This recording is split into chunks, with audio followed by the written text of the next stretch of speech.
Hello, ramaramapoopodu. Hope all are good health, feeling happy, peaceful, and relaxed. Now let's go to chapter 9, part 2, well-baked brick. In Kundarpur, Ramdas, as usual, occupied the upstairs of Ram Bhaji's dispensary. The medical friend treated him with utmost regard and love. He preferred to live on milk diet.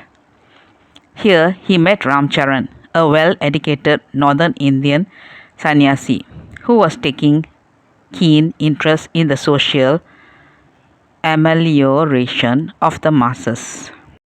The sanyasi conceived an unusual affection and love for Ramdas and became attached to this person. Ramdas' stay in Kundarpur was during the mango season. The friends who visited him gorged him, as it were, with mangoes of the season. He was also made to drink large quantities of milk. The result was he got an attack of diarrhoea, accompanied by fever. The fever completely took hold of him. His body had already been weakened by the 10 days fast. Instead of bringing discomfort, he passed through, during the fever, a unique experience of indescribable ecstasy. Even when the fever was at its height, he danced through sheer joy.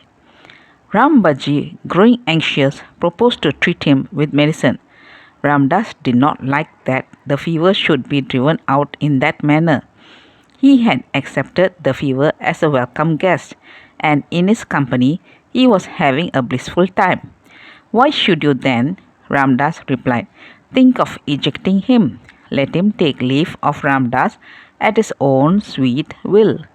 Ramdas would have nothing to do with the medicine. The fever raged on for 2 days. On the night of the second day, he expressed to Ram Bhaji his desire to leave Kundarpur the next day. No, Ramdas, he remonstrated. I cannot allow you to start until the fever has abated. Meanwhile, Ramdas had received an invitation from sanjivrao of Ernakulam, asking him to go over to him at once. He tried to persuade Ram Bhaji to yield to his plan, but he was adamant. Well, can you permit him to start in case Ram frees him from fever by tomorrow morning? Ramdas suggested as a tempting bait. Ram Bhaji snapped at it. By all means, he replied quickly. He felt Ramdas' pulse. The temperature was at its height. He left him and went down. His anxiety drove him up again at about 4 in the morning to see how Ramdas fared. The friend examined him only to find that the fever had entirely left him. His thermometer indicated normal temperature. He was glad, but was also surprised and puzzled, and at last submitted. God's ways are wonderful. You have to keep your word, Ram, Ramdas said. You should arrange to send him off by the earliest motor bus to Mangalore. All right, he said slowly. At 8 o'clock, Ramdas was in the bus running towards Mangalore. The sanyasi, Ramcharan, accompanied him. He passed Udipi and reached Mangalore in the evening. They stopped at Sitaram for a couple of days. During this time, Ramdas and Ramcharan had an invitation for dinner at the house of M. Ramarao, father of Mother Rukmabai, who was then living with him. Ramcharan was unaware of the old relationship. They went and were treated with loving hospitality both by the mother and her father. When departing, the mother asked as to when she would have the next occasion to see Ramdas. He simply replied, Ram's will.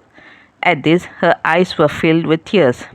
All the time, Ramcharan was observing the scene and a member of the house, and meanwhile apprised him of Ramdas' relationship with the mother in his former life. Ramdas and Ramcharan left the house, and while on the road, Ramcharan, shooting a curious look at him, remarked in a humorous vein, You are not an ordinary sadhu. You are a well-baked and hardened brick."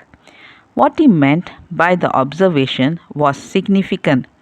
The stay in Mangalore being over, he caught the mail train directly to Ernakulam.